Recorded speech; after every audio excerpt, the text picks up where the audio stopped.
everybody? It's the Super Mike, y'all. Coming to your early morning Sunday.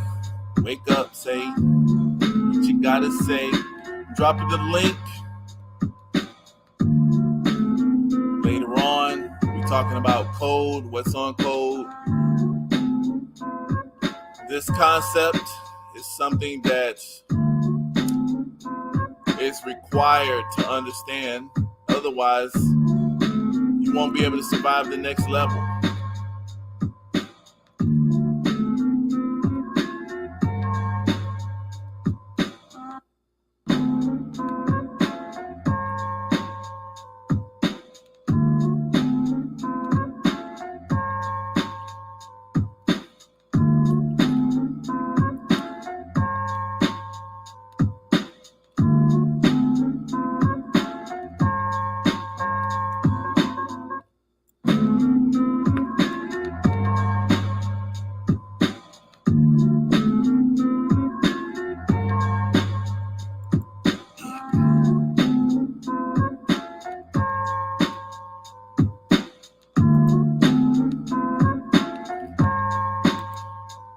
All right, y'all. So, like I said, we're going to start this off. I just got a couple concepts for everybody to go through. If you come in, let me know that you're coming in. Say what's going on, Mike. Press the thumbs up button. If you have not, press the subscribe button. Press the subscribe.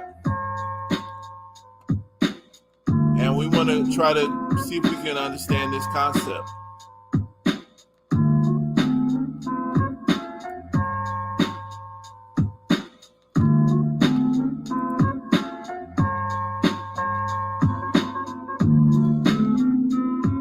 So it's like everybody wants accountability, but nobody wants to be on code.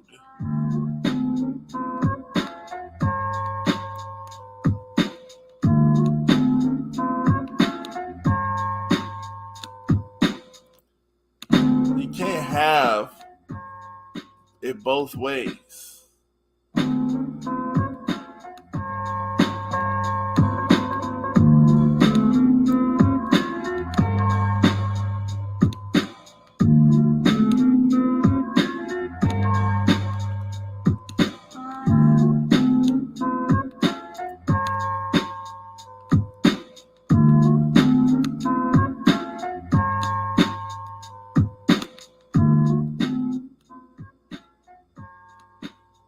Yeah, see, that's what I'm looking at here.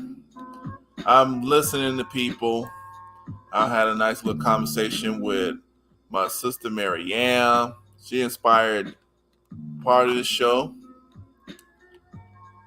But, she's basically saying, where is this code at? Where is this code? Everybody says, get on code. Well, when we hear the word code, we're thinking about something that's written down. And it is written, but it's not just written inside of books. A code is worth nothing unless it's written in your soul, in the soul of the people. And that's where that's where our code has been written down.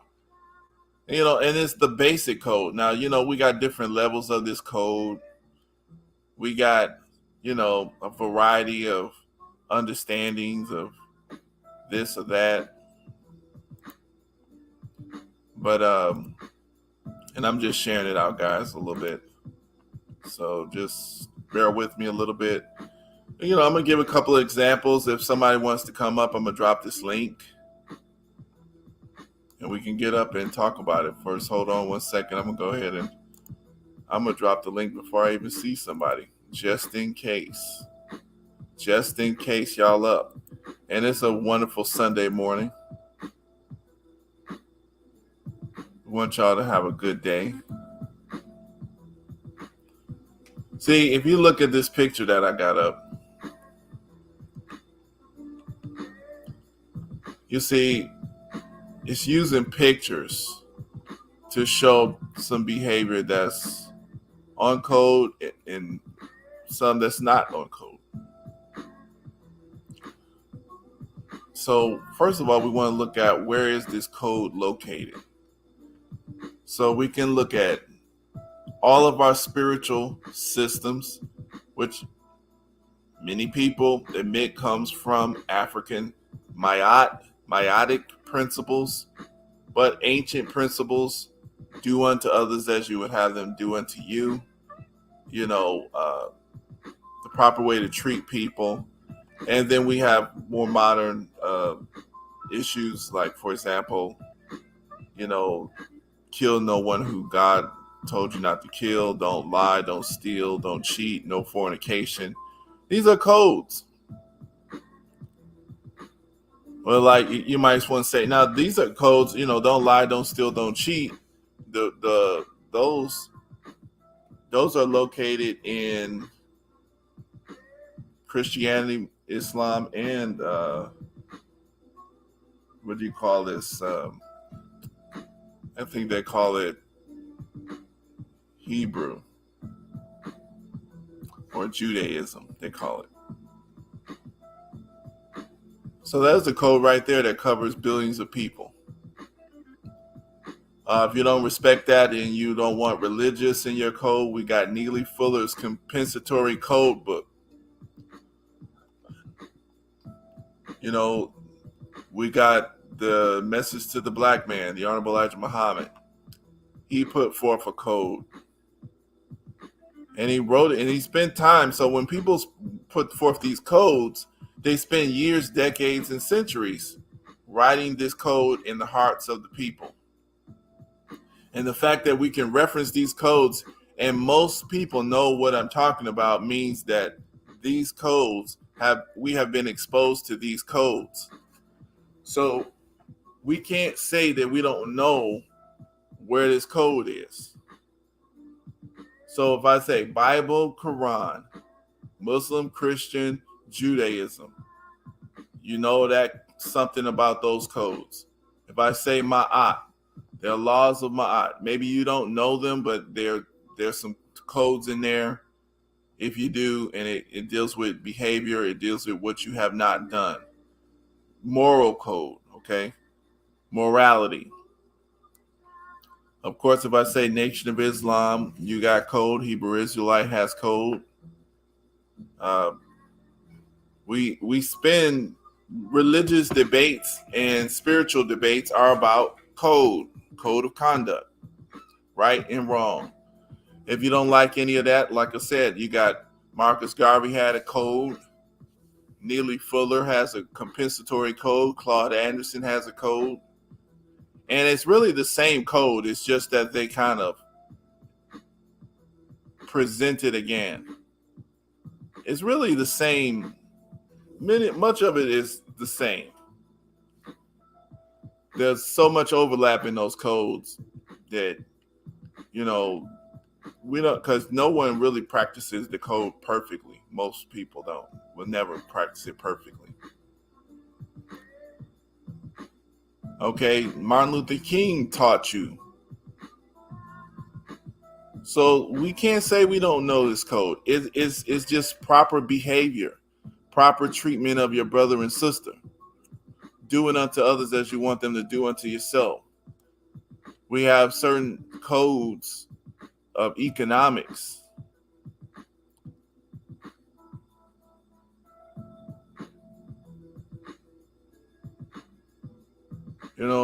I'll say it like this. You spend with your brother before you spend with another. Maybe y'all didn't know that.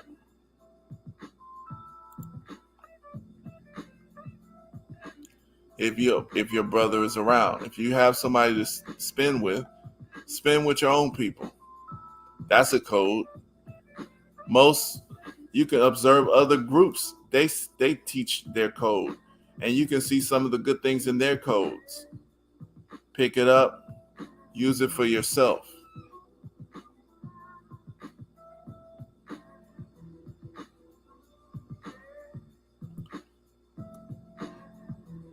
So I'm going to get into, what I'll do here. I want to go into a couple of stories. I'm going to go into a couple of stories. And actually, you know what I'm going to do? I'm going to share this link just in case anybody wants to come up. I'm going to drop the link now. I know that it doesn't show up on YouTube, and I'm going to drop it on YouTube first. I'm going to drop it on Facebook. Black is not a color.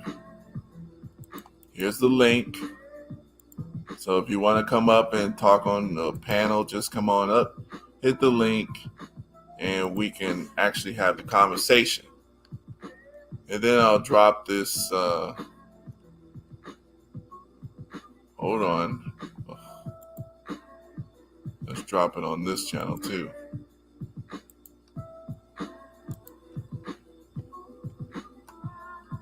So now we should have the link on all channels.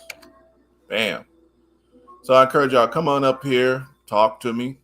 Let's see what you think about this code. I'm going to show a couple of examples, and we'll do a couple stories today, and we will try to see if we can get to the bottom of this where is this code question. Because the code is everywhere. By now, I think the code is pretty much common sense. I mean, just the basics of the code. What's the basics of the code? The basics of the code is you do unto others as you would have them do unto yourself. You help yourself before helping others. Help your family before helping others outside your family. What's up? Help your community before you help others outside your community. That's basic code. What's up? What's up? What's up, James? James all the way on the other side of the world. I don't know what time. What time is it over there where you're at, James?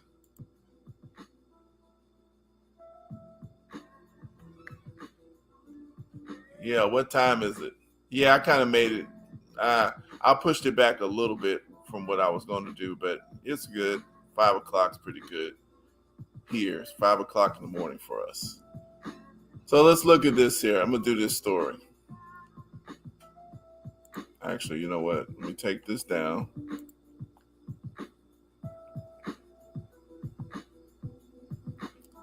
Let's do this. Where is the code? Where is the code? Actually, you know what? I'm going to do this. Create a banner.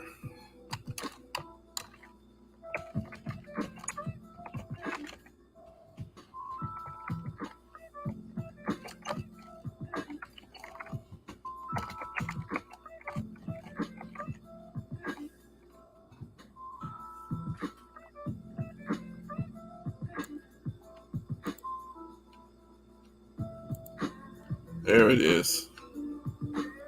Bam. Let's give you a couple of spots where this code could be. So that's the question of the day. Where is this code? Where is this code? Oh, it's in the evening there, huh? All right. Well, you know, let's do this here. All right. That's too smooth. Nice smooth song. You know, it's Sunday. Yeah. You know, don't need to hit y'all with the hard, strong music today.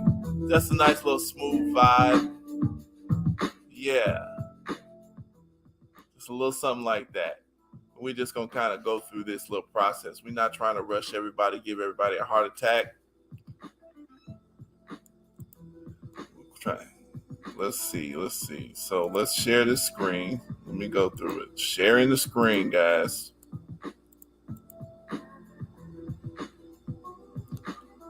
All right. Oh, there it is.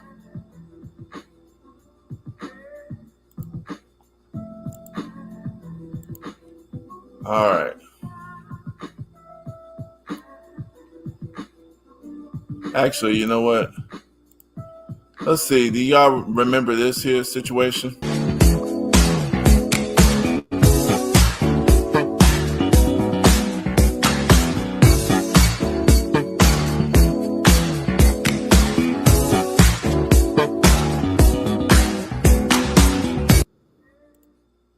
Y'all remember that? So Will Smith, he had his fun. He got up there, he smacked Chris Rock. He was the big man.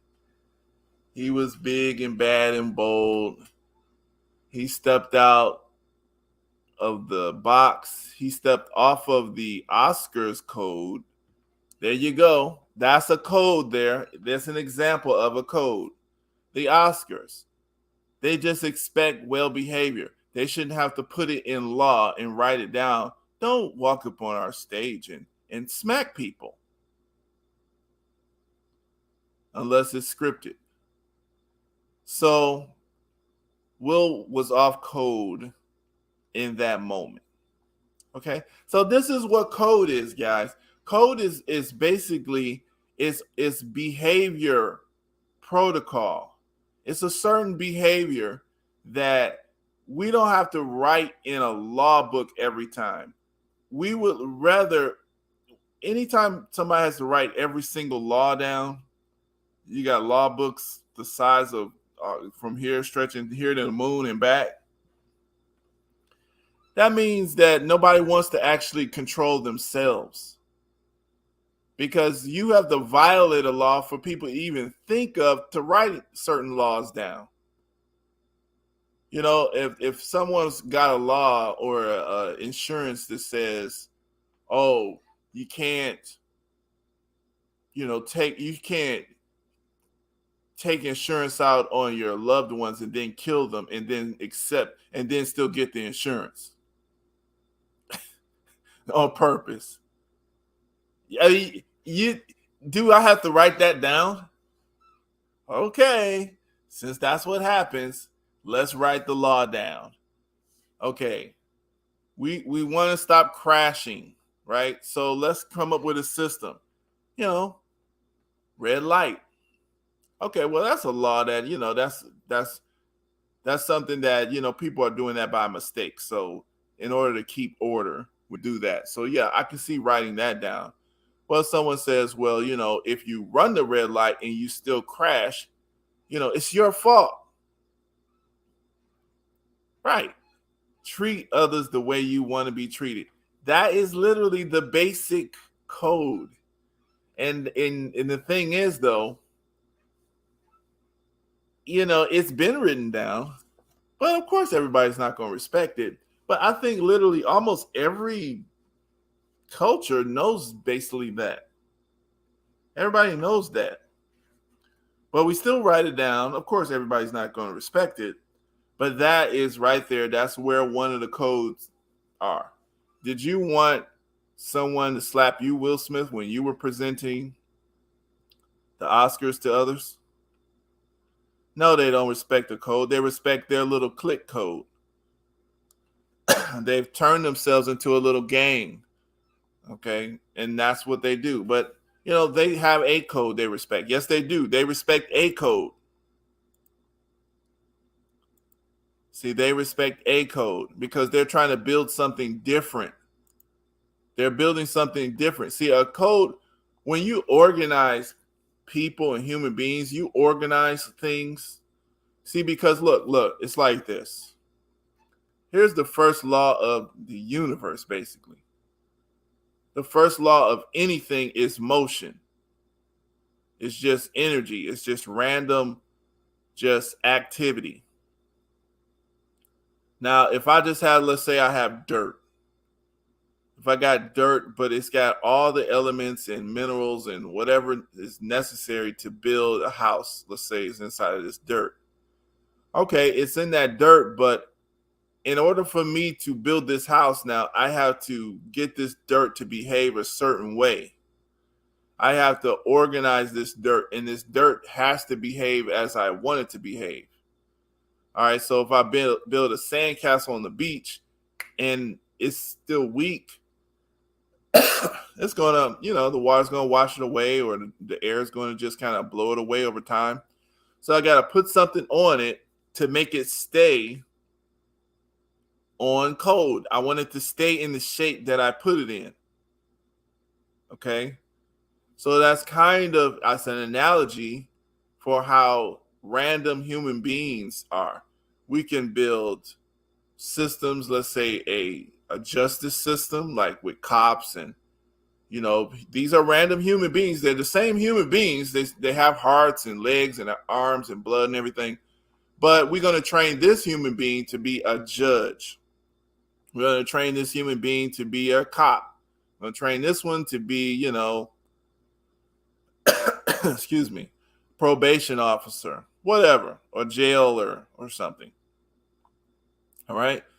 Well, we'll say we want to build an education system. We're going to take another one of these human beings, they're interchangeable, but we're going to train this one to be a science teacher, a math teacher. Okay. But once they get into that profession, if I put this human inside of this school and they are a science teacher, I can't have them arresting people or pretending like they are a judge, jury, and executioner.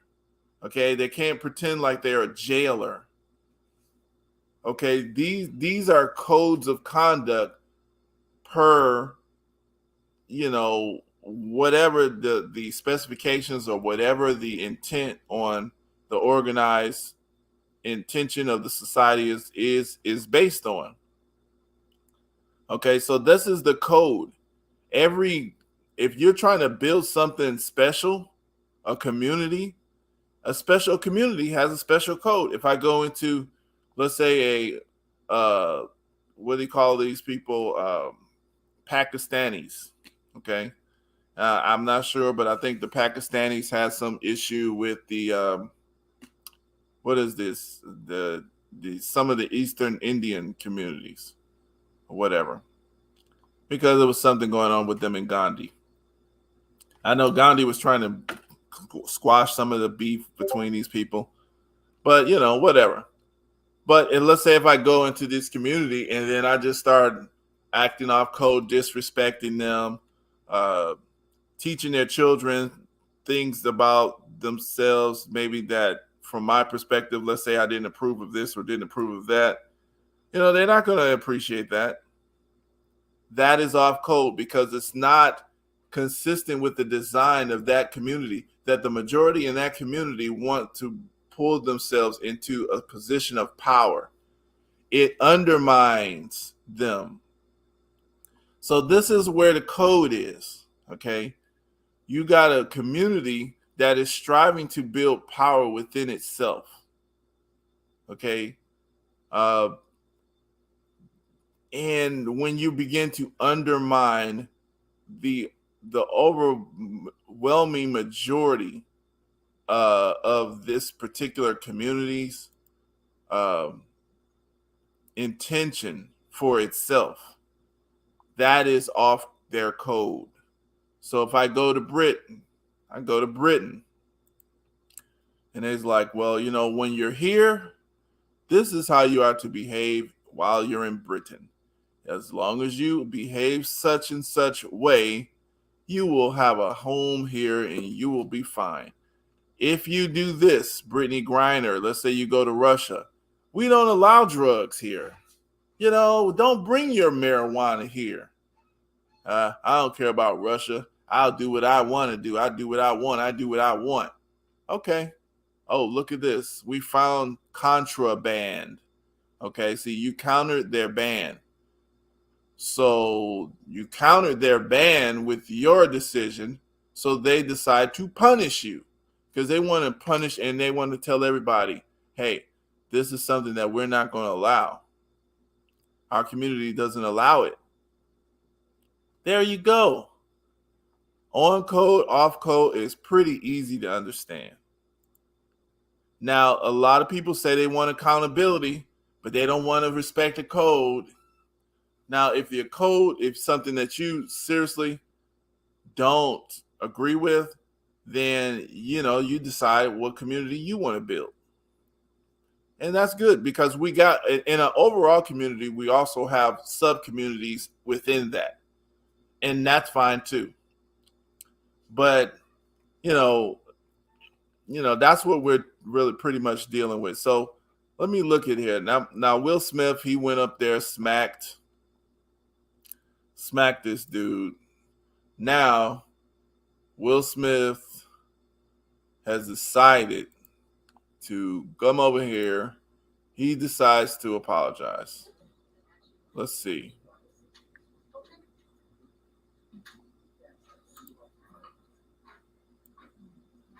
Mm-hmm. Hold on.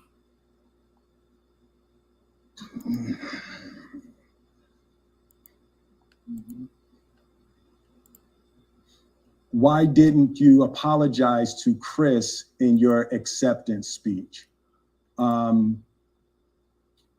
was fogged out by that point. It's all fuzzy. I've reached out to Chris, and the message that came back is that he's not ready to talk, and when he is, he will reach out. So now Will Smith, he started off by going up there and doing that smack. He was off code with the Oscars.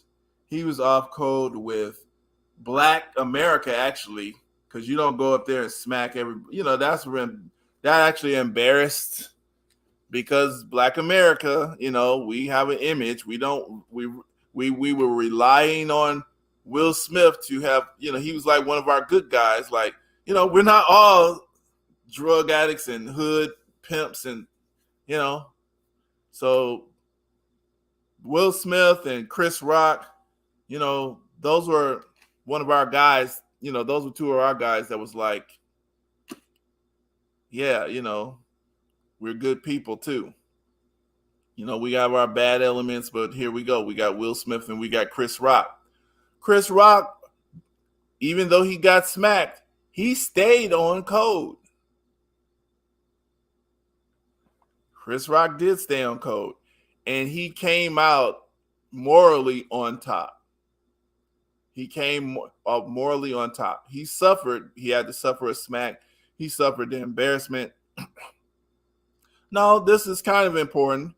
The principles are important, because really people should understand the value of controlling themselves without having to have the threat of police, the threat of some law or something like that to control them. I think it's important to teach us to see, like, look, having a code where people can just understand, like, let's respect this. Let's respect this code of conduct.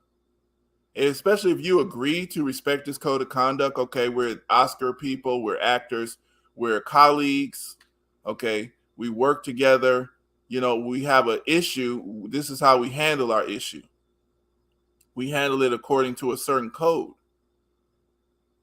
Okay, I believe that's actually very important. I think that actually is partially, if we can build a trend that way, then a lot of the tension in the world, everybody has to be controlled with the threat of arms, with the threat of the cop, with the threat of some sort of immediate,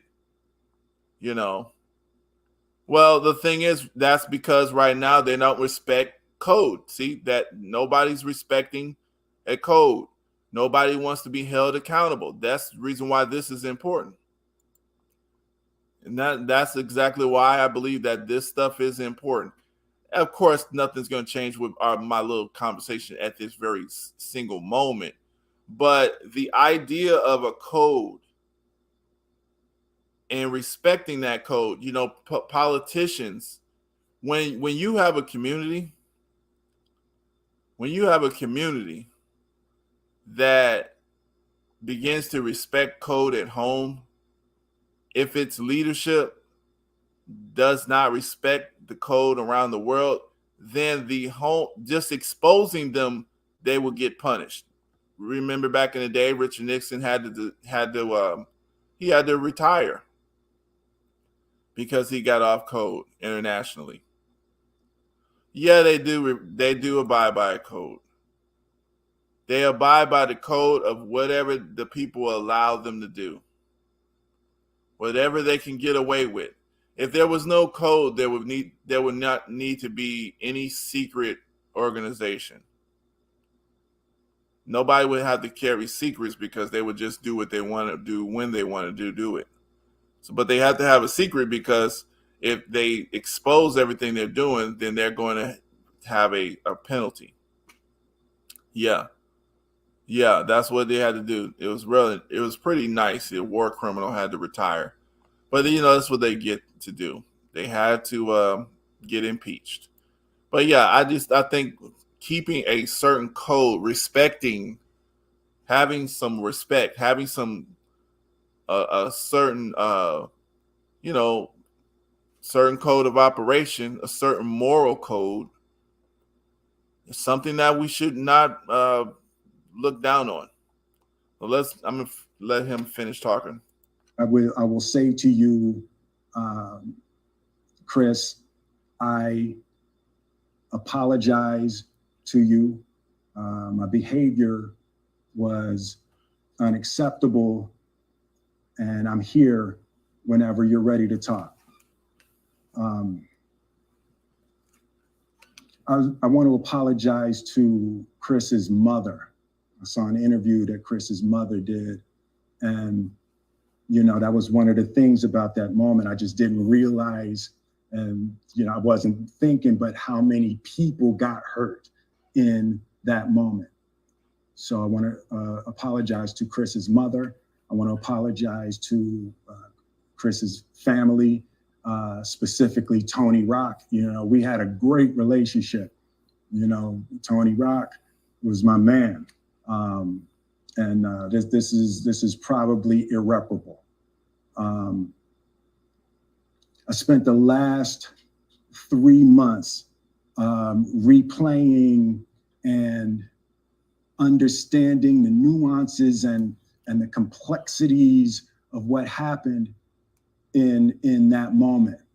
And I'm not going to try to unpack all of that right now, but I can say to all of you, there is no part of me that thinks that was the right way to behave in that moment. There's no part of me that thinks that's the optimal way to handle a feeling of disrespect or insults. After Jada rolled her eyes, did she tell you to do something? No. It's like, I made a choice on my own, from my own experiences, from my history with Chris. Jada had nothing to do with it. I'm sorry, babe. And say sorry to my kids and my family for the heat that I brought on all of us. To all my fellow nominees, this is a community. It's like I won because you voted for me, and it really breaks my heart to have stolen and tarnished your moment. I can still see Questlove's eyes. It happened on Questlove's award, and it's like I'm sorry really isn't sufficient. What would you say to the people who looked up to you before the slap, or people who expressed that you let them down?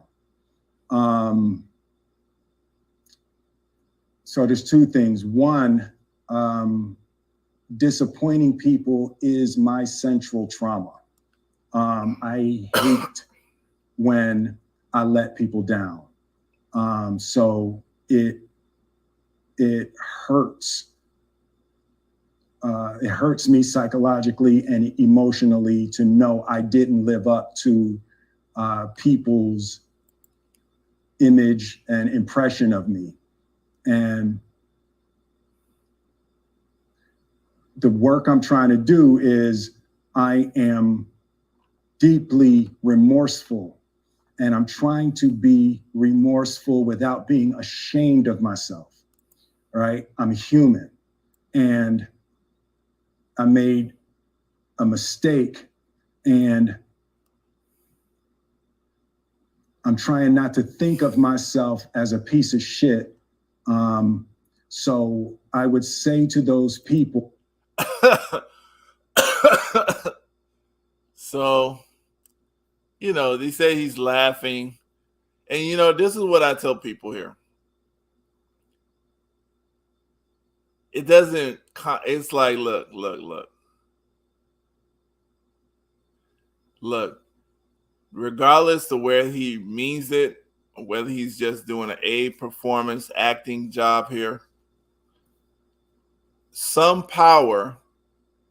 Chris didn't press charges. Now, I know he's got to give Chris some money, but he had to apologize to Chris's mom. He apologizes to Tony Rock, you know. Then he had to accept the heat on himself because Jada, his wife, got heat.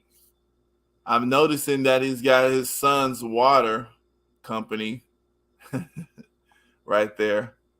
That's on code. See that little water there? That's his son's company. That is being on code.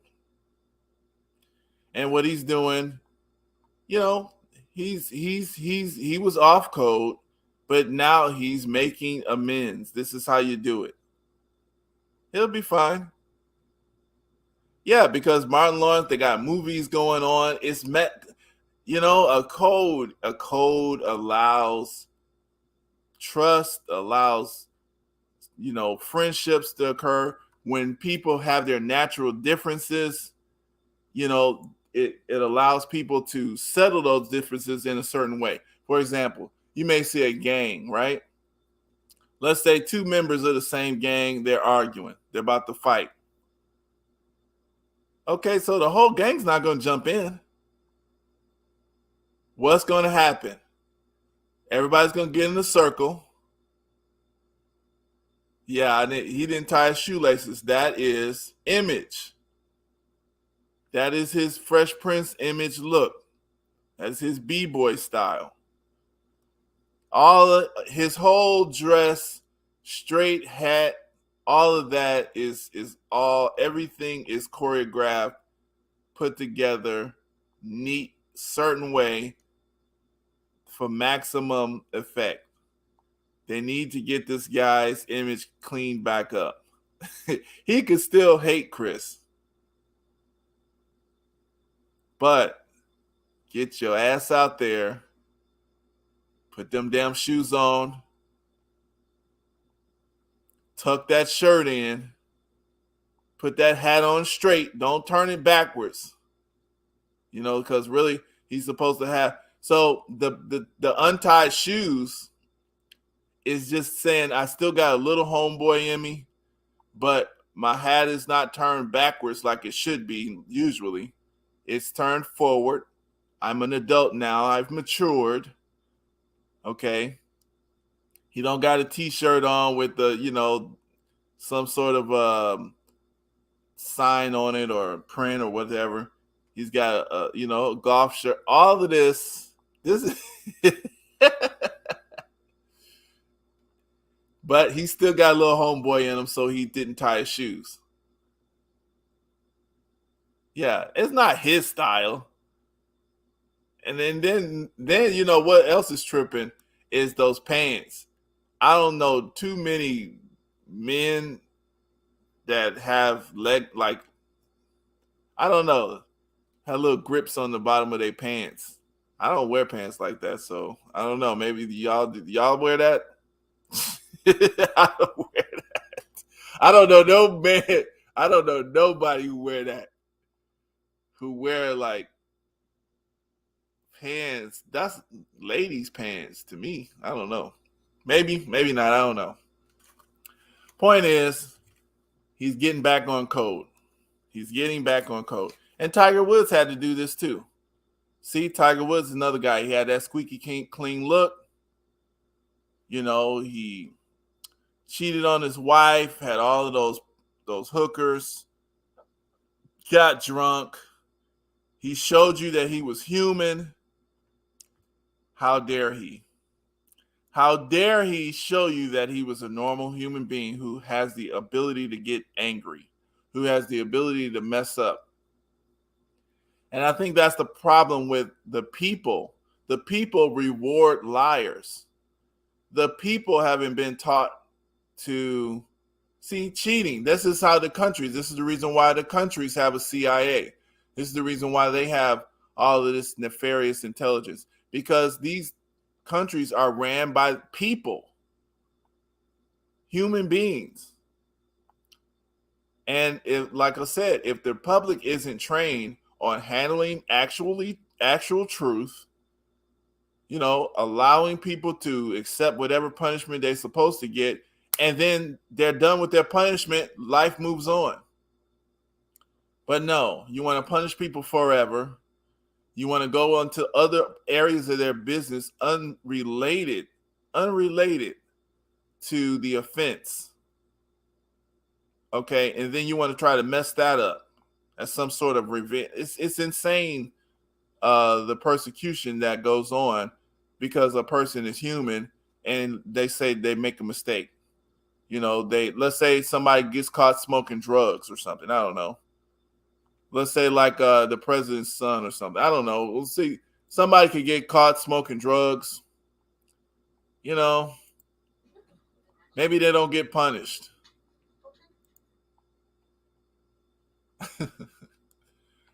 Just don't get caught, right? So what else is going on without people just getting caught? See, that's what's going on with me. That's what I don't really like. People think they can do anything they want to, and just, as long as they don't get caught, just don't get caught. You got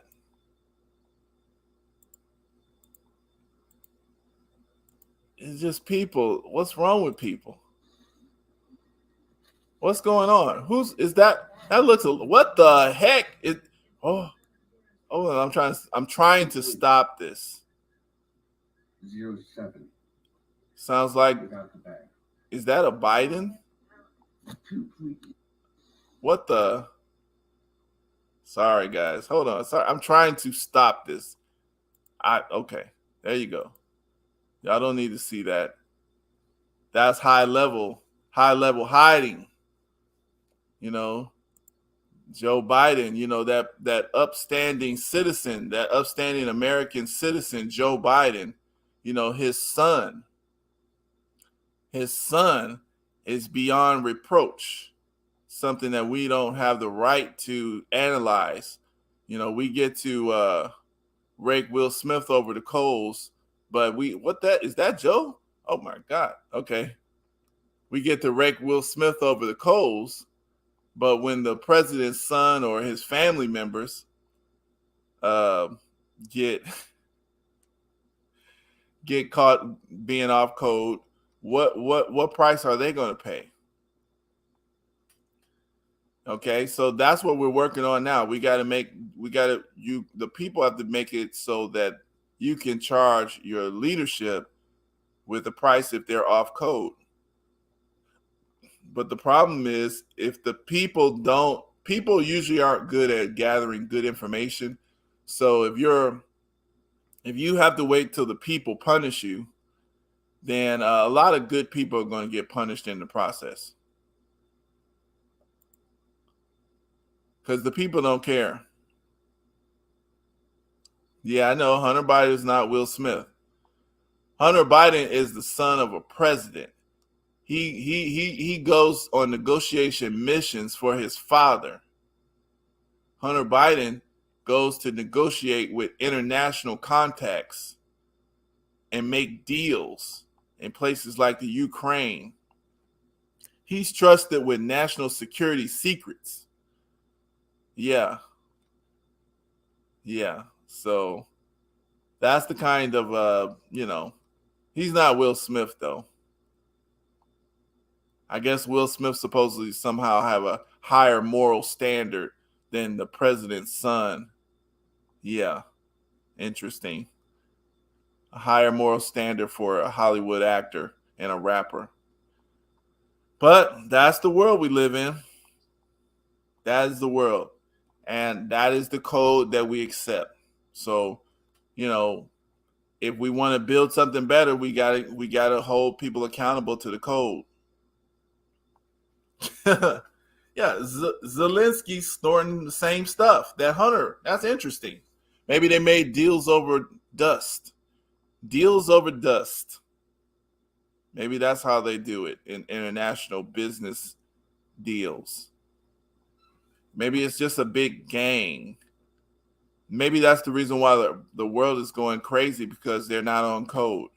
They're not on code. But, is it just America? Now, some countries are on better code. Now, Russia's on code. See how Russia is? They are on code. Their people are on code with them because I don't see Russian people all over the place talking crap about Russia.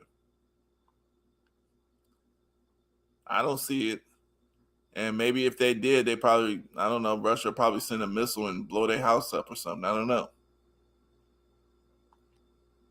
Hey, the world, though, we are America, so we decide what the world is. Ha, ha. In America. We're America. America.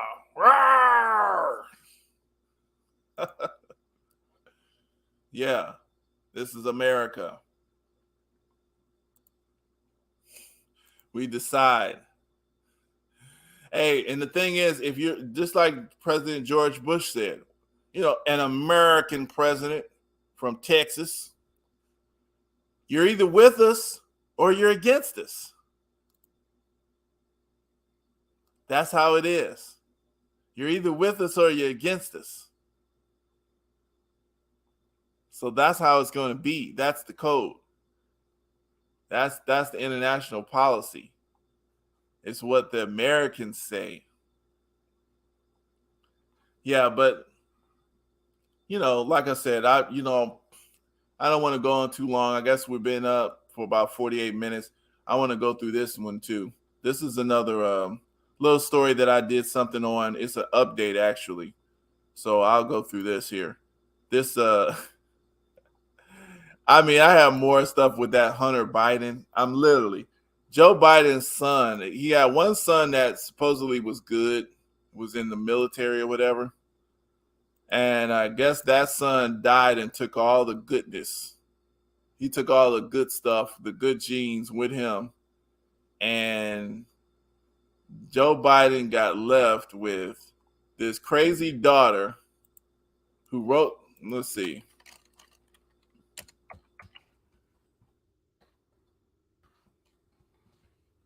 This girl is on meth.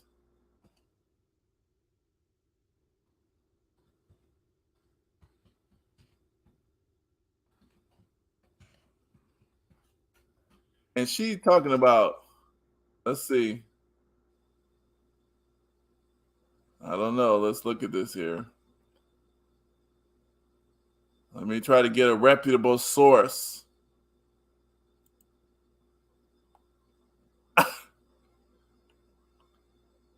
Okay, I'm trying to. Okay, so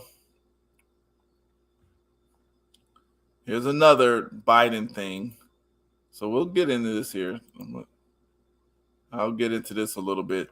But we're off code, but we're not the only ones off code here. Hold on. Do this here. So not only does he have a crackhead son, but his daughter told everybody she used to shower with dad. Okay, it depends on when this was going on. Biden's daughter's scandal makes Hunter look like a saint. Okay, so let's say she was 3. But how does she remember that? Why are you showering with your kid? Maybe he had clothes on. So the Biden family is day by day becoming the Kardashians of U.S. politics. The drama in the family is never ending till now. We thought Hunter Biden is the dirtiest man alive in history. But now some new information reveals that Joe Biden is much worse than Hunter Biden. As Joe Biden looks for another term and smooth passage for the Senate, the biggest hurdle. Okay, let's see when this was written. Yep, June 18, 2022. So Joe Biden, he's looking for another smooth passage for the Senate. The biggest hurdle he was facing in his way was the history of Hunter Biden's sneaky business dealing. But as the midterms are nearing, now the whole family is becoming a hurdle in Joe Biden's pathway. Amy Harris, a Florida resident, is being forcefully investigated by the Federal Bureau of Investigations as she sold Biden's daughter's journal. This journal included highly sensitive information regarding Biden's family, and many of this journal contains some really disturbing points. This journal will make you feel that Hunter Biden is a saint in front of Sleepy Joe. All right, so it looks like it does have a lot of bias because they call him Sleepy Joe and stuff. But the bottom line is, you know, you know, it's kind of, it's kind of weird. It's kind of weird, this guy, this Biden family. Right. And that's true. So that's what I wanted to get at. I want to make sure that we understand that, look, guys, code, okay, you should be accountable to your fellow neighbor, your fellow human being. That should be an important person to you. Now, I know because the state has trained us, unless the police say something, why should I care what my fellow coworker or my fellow neighbor or my fellow human being on the bus or whatever said? I shouldn't care what they say. They have no power over me. But that's the problem. It's like you don't care about anything that the other human being, the other person who's at your same level thinks, but you only care about what the state sanctions. So the state is the actual kind of the god. Like, and we're supposed to rule the state, but really the state kind of rules us, right? Well, according to American political lore, the the people supposed to be ruled of the people. That's the rumor over here in America that the government's supposed to be ruled by the people.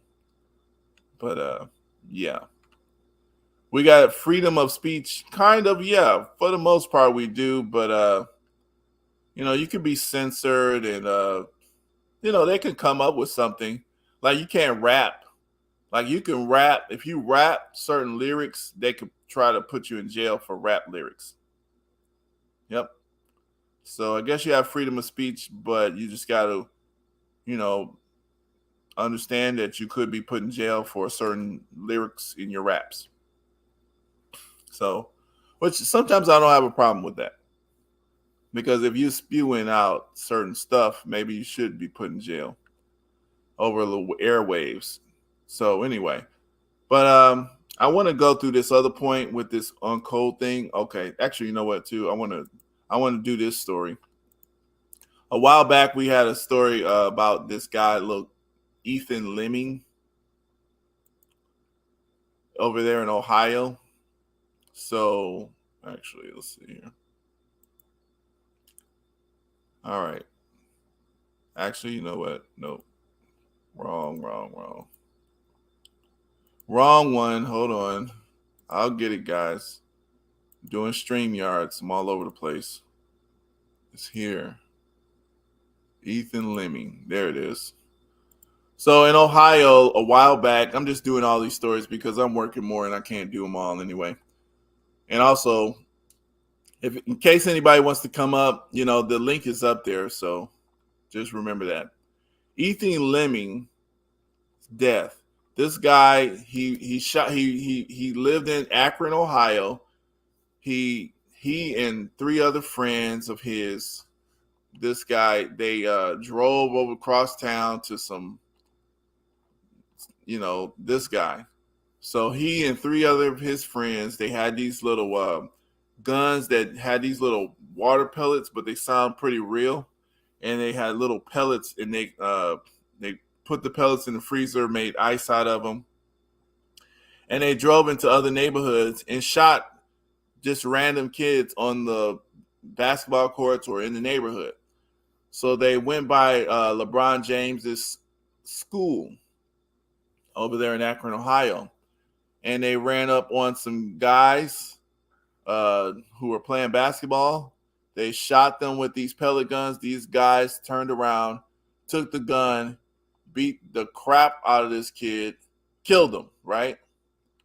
So they make these guys, of course, these guys are black, two brothers, Taylor,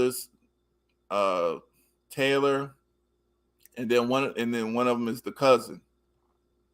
So these young guys, they charged them with murder, but of course it's at nighttime. It's like 12, almost 12 at nighttime. This guy shooting a gun sounds like an actual gun. This is just off of the Ethan. What's these guys? Not Ethan, but that the one up there in Buffalo, New York, that got shot up the Tops grocery store. This is like right after that. These kids thought they probably was in a mass shooting. They beat the crap out that boy, killed him. They wanted to charge these guys with murder, but it was self-defense. And the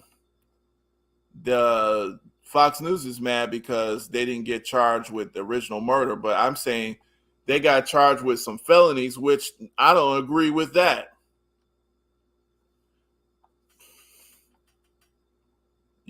Three young men accused in connection with alleged beating death of Ohio teenager Ethan Lemming have been indicted on lesser charges related to the fatal fight.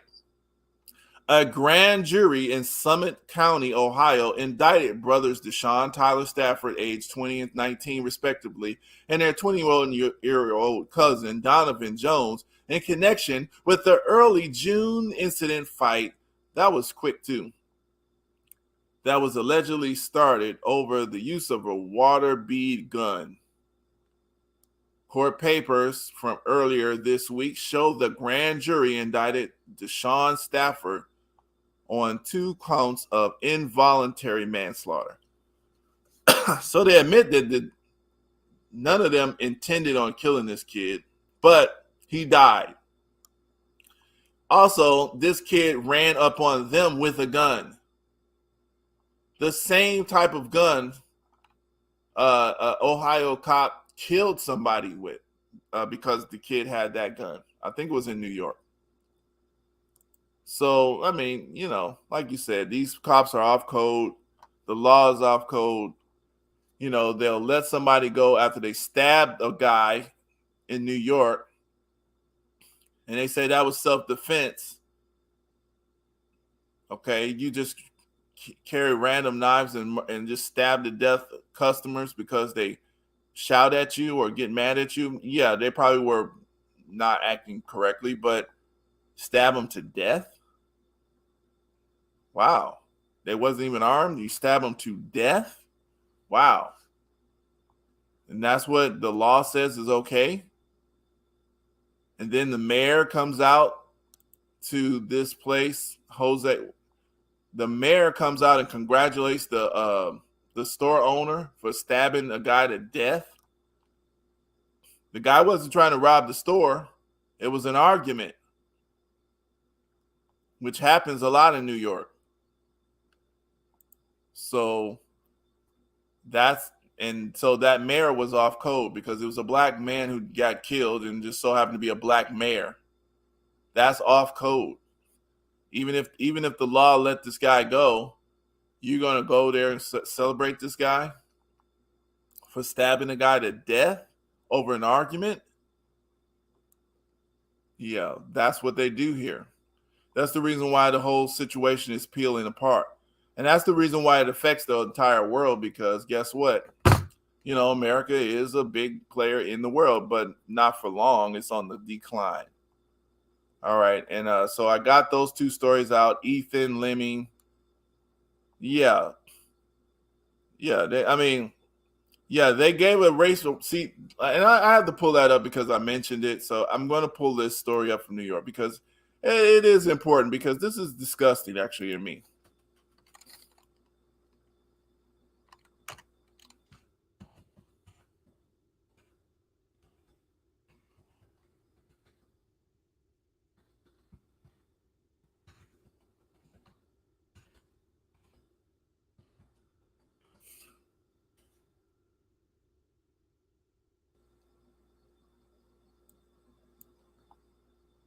All right, so I got to pull this up because, like I said, people say it was justified and everything. And yeah, you know, maybe the guy shouldn't have came in there screaming at a store owner. But guess what? People do it. Stabbed to death. New York City judge drops murder charge against the bodega worker after Manhattan DA backtracks. Let's see what they say. Here in New York has dropped the charges against that bodega worker, Jose Alba, who was accosted by this man behind the counter. Alba defended himself by grabbing a knife and stabbing him 5 times.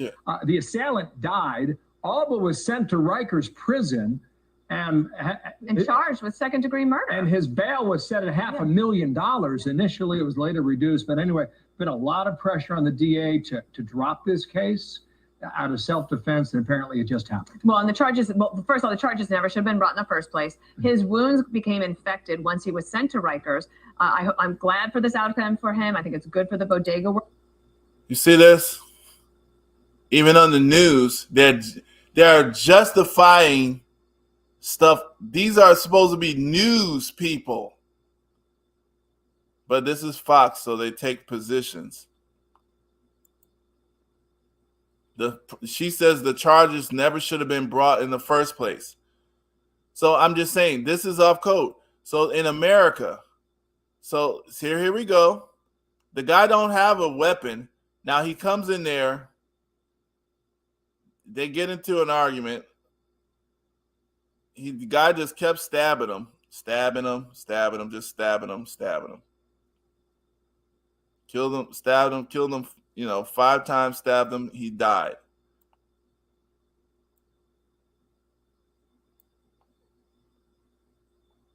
$1,000,000. Initially, it was later reduced. But anyway, been a lot of pressure on the DA to drop this case out of self-defense, and apparently it just happened. Well, and the charges, first of all, the charges never should have been brought in the first place. His wounds became infected once he was sent to Rikers. I'm glad for this outcome for him. I think it's good for the bodega workers who came together to say that self-defense is absolutely something we must have. But maybe this will be a wake-up call for the prosecutor in New York and perhaps others across the country. One thing we've been wondering is how the new mayor is going to work with this new DA. And this is a sign maybe that the ice has perhaps thawed a little bit in this relationship of trying to do justice the right way. So Jose Alba will not face charges. Justice the right way. Now, the thing is, they don't do that across the board. Black people, you can't defend yourself or you get charged. That was insane. It's like, dude, you don't stab people to death.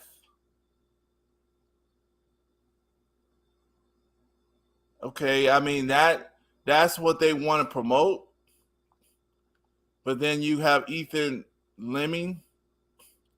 You have this other young guy who comes up there, starts shooting people with a water gun, and the kids beat him, and he dies, but they get charged with manslaughter and stuff. Oh, well, that's different. Why? Excuse me, why?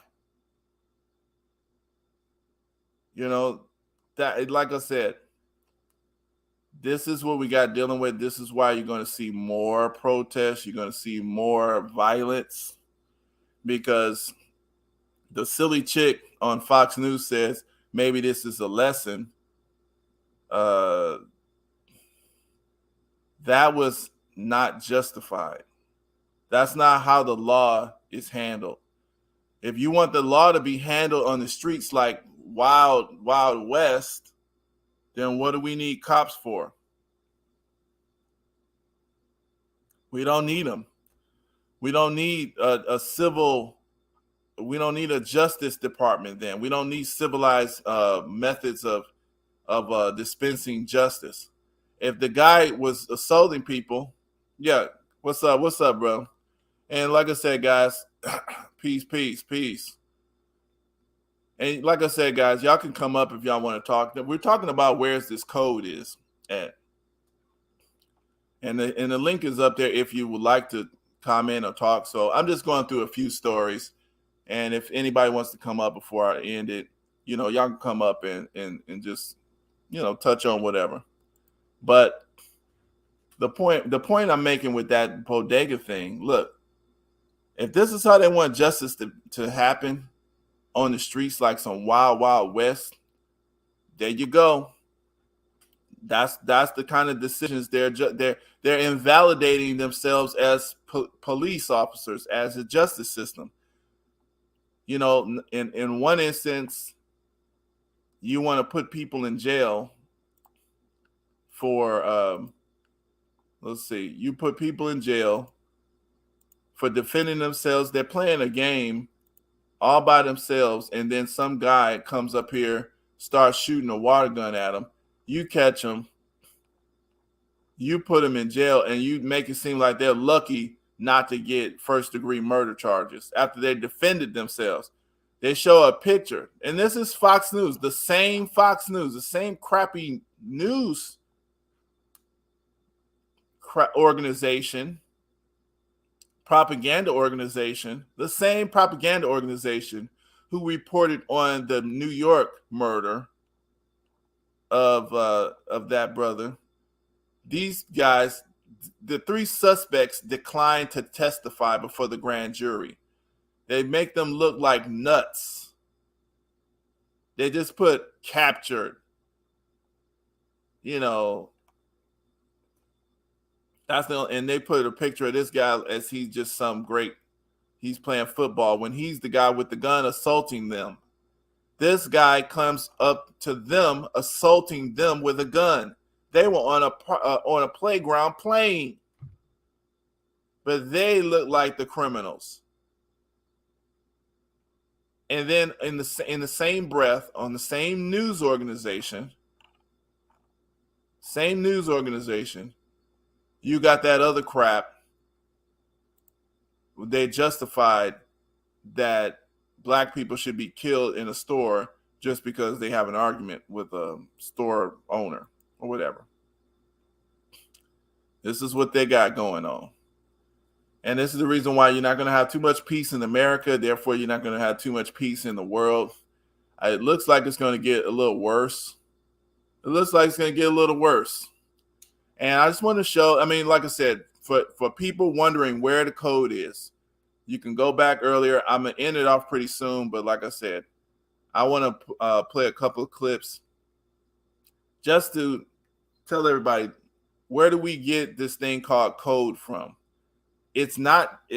We got a guy here, and a lot of people don't even know this.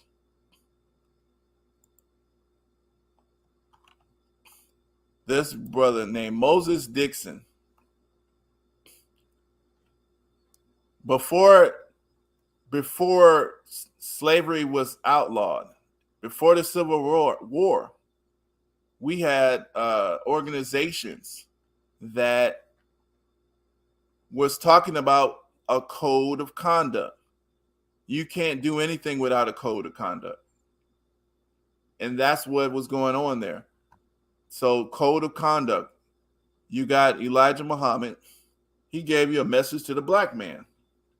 That's a code of conduct. Just reading the title of that book, I'm going to read some of it. I'm just going to read the titles to the chapters. What's up?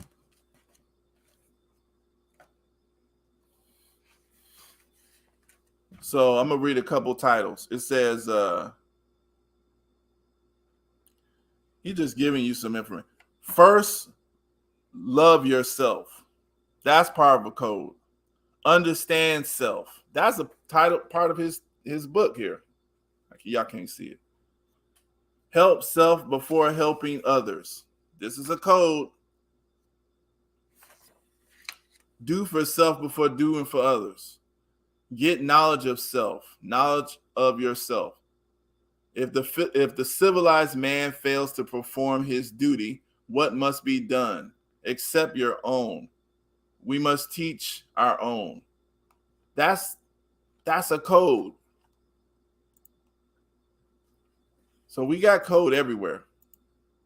So I don't want us talking about we don't have codes.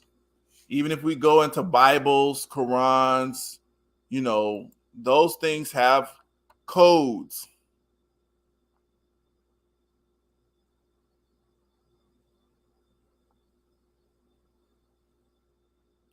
Right. Yep. I agree with that. My problem is with all this, our people seem to act like we don't understand. What it is basically it's like this. We feel like we can't do something about it, so we want to ignore it because it hurts when we see issues that we feel like we can't change. But you can change it when you changing you. That's what your code is for. Your code allows you to have unity with others. This is the reason why other groups, this group of people, this country is able to oppress not only us, but other people, other countries all around the world. And this is the countries that are able to resist the Western world. The reason why they're able to resist is because they're on code with themselves.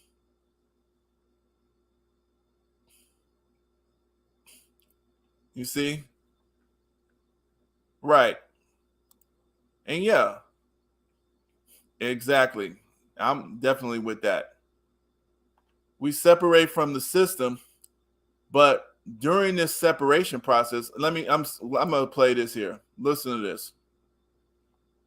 Hold on. See, we getting our culture right because when we separate, people need to understand the basics. When I say taboo, I mean it's forbidden. For instance, if anybody gets up in front of a class and tries to teach the children about capitalism and how to be a capitalist, they are immediately labeled socialist or communist and run out of the room. Right? It's a taboo. Don't you think that's strange? That in a capitalist country, we cannot teach our children to be capitalists? Oh, think about it. Because you see, in a capitalist country, you are either a capitalist or you are a victim. All right. There's no in-betweens. All right. There's no in-betweens. You either play the game here or you're a victim of it. Now, you have to make a choice. Of course, you can always leave the country. All right. That's another choice. Right? So, that's just a part about the capitalism things. Because they're dictating how you educate your own children. Well, the thing is, everybody can't leave this nation. And I don't think we even need to leave the country. I was listening to a conversation that Dinus Demir had. Dinus Demir, which is a YouTuber. I probably could pull up the channel because I think I did speak on it on that that panel. But Dynast was trying to get everybody to leave. But as you're saying, James, America, they make sure everybody, a lot of times they put people on code they influence others even across the waters. Now, how long before those influences or those manipulations of America is just going to affect other countries anyway? And then when you're talking about everybody leaving, you're talking about especially if let's just say Black America, because I'm a Black person, so that's how I look at it. When you a Black American, I don't think we're going to get 50 million of us to be able to leave. Even if we got 5 million people to leave, wherever we go, we're going to change the culture, and we're not going to be first-class citizens no matter where you go. So what's smarter is actually I say what Iyaba said, you adjust and protect and separate your culture within the place where you live, because it's enough of you there. And then you just, make your culture and you protect yourself and you influence the nation that way. You have more influence doing that. But all that individualism, well, yeah, I do. And you have to, certain people, all that individualism stuff, it's not going to work for us as Black America. Now, as other groups of people, they have the luxury of individualism. They really do. They have the luxury of individualism. Why? Because other people have already made provisions for your group. So there's certain stuff you don't have to think about when you're not the group that's on the so-called bottom. When you're not a part of a group that's on the so-called bottom, you have a certain kind of luxury. Okay, you can think as an individual for a while before that catches up to you. Because really you shouldn't do that no matter what group you're a part of. But you have the luxury to do it for a while because, you have so-called provision that's been set up for you by others even that came before you. But when you're just someone that you're on the baseline, you're the generation that has to be the one to start off something or to perpetuate something that was to build upon. You sentence, if you choose to think as an individual, like say, if I was to think individualism right now, my kids would have to start from square one, like I did. Yeah, my experience in America taught me all this stuff. Exactly. Now, I'm not putting this on every group. And that's why I said I speak from the Black American perspective. I don't put my lesson on everyone. Like what I'm saying is not for every group because every group has a different perspective and different experience. But I got guys that I talk to, friends, Black people, they talk about how they're not going to provide insurance for their kids because they're going to you can't take money with them. They spend all their money. They make all their money. They don't provide any provisions for their family. That's individualistic thinking because you're not thinking as a group because we're not individuals. As a first, especially living in a comfortable first world type country, you're not individuals. You are a collective. You go to a store, we go to a corner store, we don't grow all our food. We turn on water, we pay bills, okay? We maintain a society. So the way that the society goes, it affects us. If we were to go to another society, if I was to go to China, if I was to go to Africa, wherever I go, the condition of those people is going to affect me. So yeah, I could try to choose to cheat.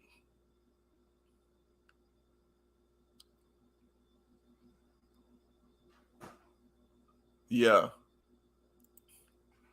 That's something else. He says, who is more separated, the man who lives on the other side of the planet but is constantly thinking about and calling the woman, or the one in the house with her but does not even deal with her?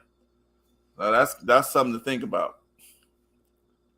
You know, like I said, the individualism has its place, but it's not something that a group of people can build power on. And let me tell you, I'm gonna show this. This is gonna be the last example. I was on this panel with Sabir Bey, and I'm gonna show this because I was on this panel. So hopefully he don't try to strike me. This is a copyright strike, but I was on this panel, so I'm gonna show the part that I was on. Hold on a second here.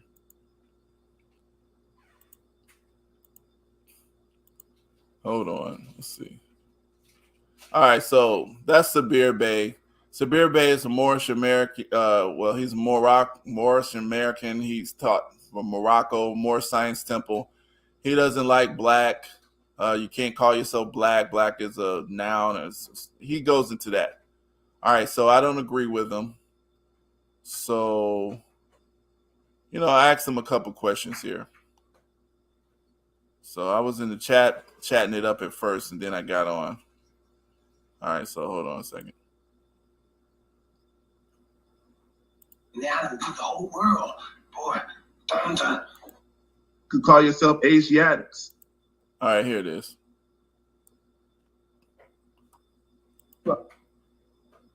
I'll read it to you. It talks about his tenor was the time the person was the Moor, slept in the student Samuel Hughes' sheet, a pillow. She admitted that the students complained that having to eat the food as the Moor. Oh, the Moor, right? Spanish of North African Moor. Oh, here it is right there. If they open up this, right, then that would open up a can of worms of who the Moors are. Why are we not talking about racism and slavery at Harvard? But we pushing our children into the universities. I talked about this damn near a year. You mean to tell me all of the great scholars like Roland Martins and all of them don't know about that? This is insane, because I'm telling y'all, if you bring this up, they're gonna say, oh, he was a Moor. Really? Oh, who are the Moors? Oh, that's you. That's your African Americans. So if you don't understand the Battle of Poitiers or the Battle of Tours, you would never understand it because you're not being taught that. Go to anybody other nation. Go to anybody outside, say, you know. All right, now, first of all, I do respect Sabir Bey. Extremely sharp, very well traveled. But the Moors, they got this one thing wrong. This individual, now Sabir is real individualistic. They think they can do everything by themselves, but then they get mad because they don't have the power to enforce what they want. You have to build power. You have to build a collective. And to do that, you got to have a code. And you got to respect the code. You can't undermine the code. It's not just about what the individual feels is best sometimes. It's about what the people are going to actually do. What about the Battle of Tours or the Battle of Poitiers? You say, yeah, that's one of the biggest battles in world history. You don't know about that? Or you're black. I forgot. You know slavery. Roots, babe. You know about roots. Don't worry about it. And that was plagiarized. That was plagiarized. And this is why this book that the professor told the students she could not come out of at the HBCU. The professor had this same book sitting on the desk, and the student I told to take this book to the HBCU, and the professor said, oh, you can't come out of this book because our school is a conservative school. I keep thinking these cats. So when people say they Brother Sabir, can I ask you a question? Go ahead, bro. Sure. What's up? Oh, okay. What's up, brother? Nah, you know, so you know me, I'm up in the chat, so yeah, you know, I'm black, straight up, I'm black, original, Asiatic black man. Okay, but no, I'm not a color. Black is not a color in this sense. But the point is, what I wanted to ask you this: is, ever since Noble Drew Ali or Papa Drew Ali, 1929, the Moors, Moor Science Temple, all of those divisions have been telling us not to call ourselves black. And then you had the next year, Master Farad Muhammad and the Nation of Islam, they opened up their temple and they said, call yourself black. Okay, so we went from Negro to black. I'm just trying to see, we had these two sprinters. We had these two knowledges, these two, techniques to solidify and get our people on some sort of code. And black code has worked. Black code has worked better than the Morse code. Over there in Morocco, we just seen black Africans get their ass beat trying to leave Africa. And that's the country that that we're supposed to, the old Moors are not the same as, or Morocco, old Morocco is not the same as current Morocco. Brother, let me so, that's why I'm trying to understand at what point are we going to just say, okay, brother, you know what, to unify our people and we can have this battle once we gain power. When are we going to get on code and just say, okay, we are original black people? Y'all could call yourself Asiatics. Y'all could call but why do you have to fight everybody who wants to get on a code that unifies people and gets us some power? Because that's what a code does. And Tariq Nasheed didn't come up with that, but he popularized it. Great question. Let me explain. What? I'm sorry. Can somebody explain to me what the hell was the code? Because I damn sure must have missed the memo on this. I can give you seven codes. Easy. That's easy. So anyway, that's kind of where we got this from. Yeah. It's like,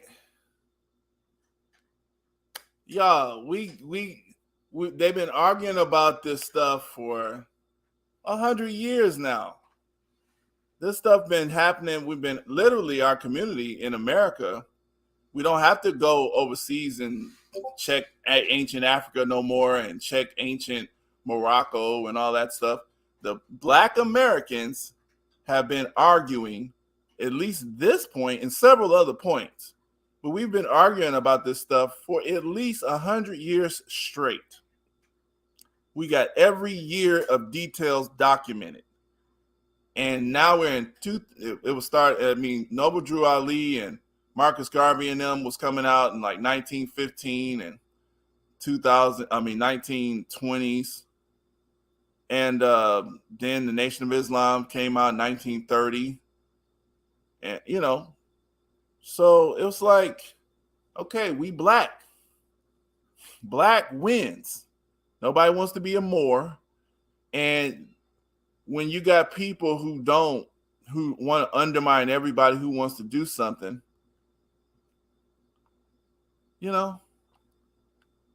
Africa. But see, the thing is, Africa, a lot of the people in Africa, they want to leave Africa. But then we got people telling Black Americans to leave America and go to Africa. That's weird to me. I don't think we have to leave anywhere. Like I said, I think that we can, just like this brother said here, just like every other group does, they simply focus on their own culture, be proud of their culture, take over area. Now it's over 50 million Black people in America. We could easily take over at least, very easily take over 3-4 states. We can probably take over 8 to 10 states. And it's not that nobody else can live in them, but we run them. And we just rule it and run it, and we can take care of each other. But we have to start thinking like that. Yeah. Well, What about all those Moors in America that want to be their own thing? You see, these people who want to be their own thing, they can be their own thing. And that's what I was talking to him about. I was just letting them like, look, bro, y'all want to be your own thing. That's nobody's going to force you to do something. But what's going to happen is the conditions, you're going to start feeling isolated. You're going to feel like nobody's helping you because you're choosing to be isolated from the community who you rightfully have a right to include yourself with. But because you're not being on code with what the community is trying to do, you're making yourself look rejected.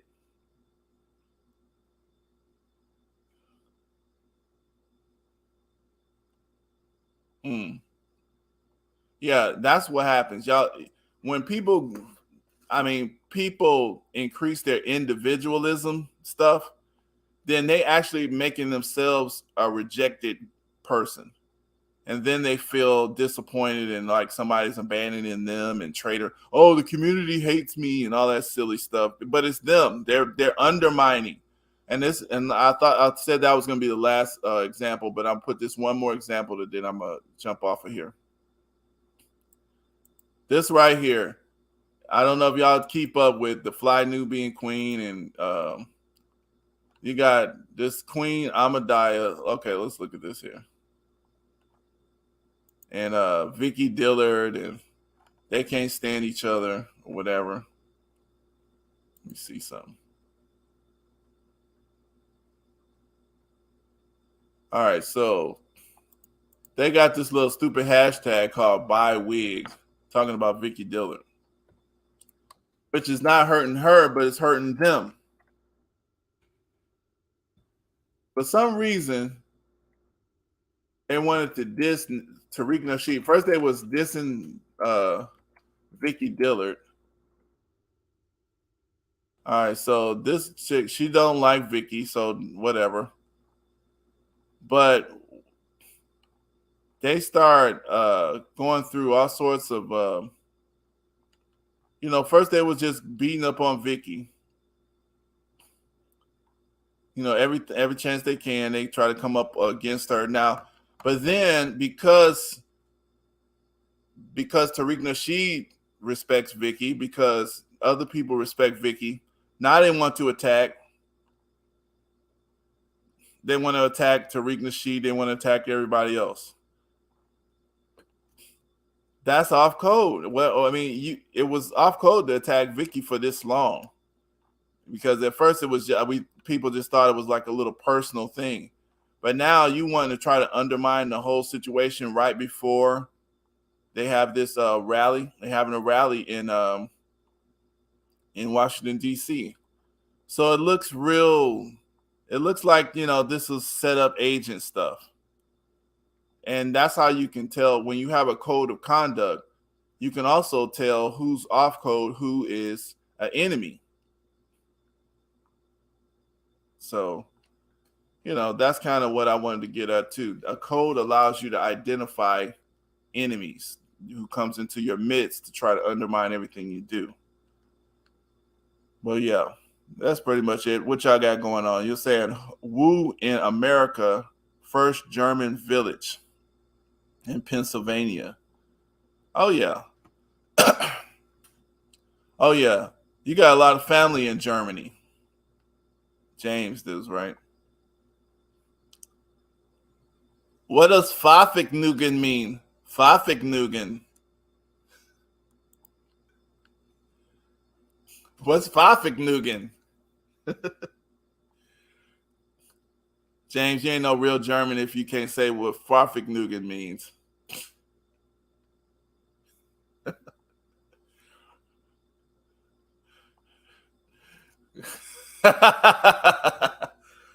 There you go. I knew you knew.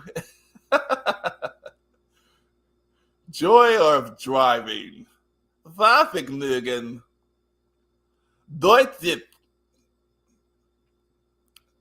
Deutsch. Yeah, I know not much German. Yeah. All I'm doing here is reading this book.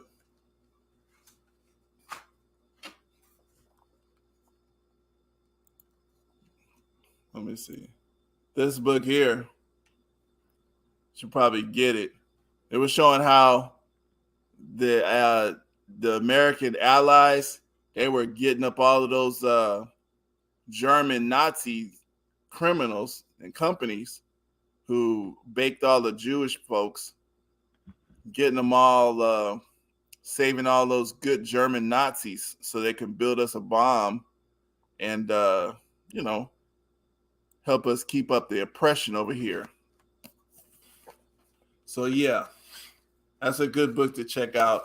The author has some YouTube videos that you probably want to check out too. Pretty interesting. But y'all, you know, I'm about to get up out of here. Thanks for coming up this morning with me. You know, the code is right here. It's not hard. You know, we just got to keep on banging at it, keep working at it, keep developing ourselves. It's easier to develop yourself in your own family. Developing yourself, developing your family, that is on code. You know, me, I would go visit other places. If I really like somewhere, I would get property somewhere else. But unless almost all my black folks, American people is moving somewhere, I ain't moving nowhere because I want to be a first-class citizen somewhere. I don't want to be somewhere where I'm like the second-class citizen, or you're just a foreigner, you just came here, you know, and if we wanted to, we'll kick you out because you really don't belong here. Yeah, so that's the kind of stuff that I'm looking at when I move somewhere. Liberia ain't it, because they look at you as a foreigner there too. But anyway, we're about to head out, guys. Peace out. Enjoy the smooth sounds.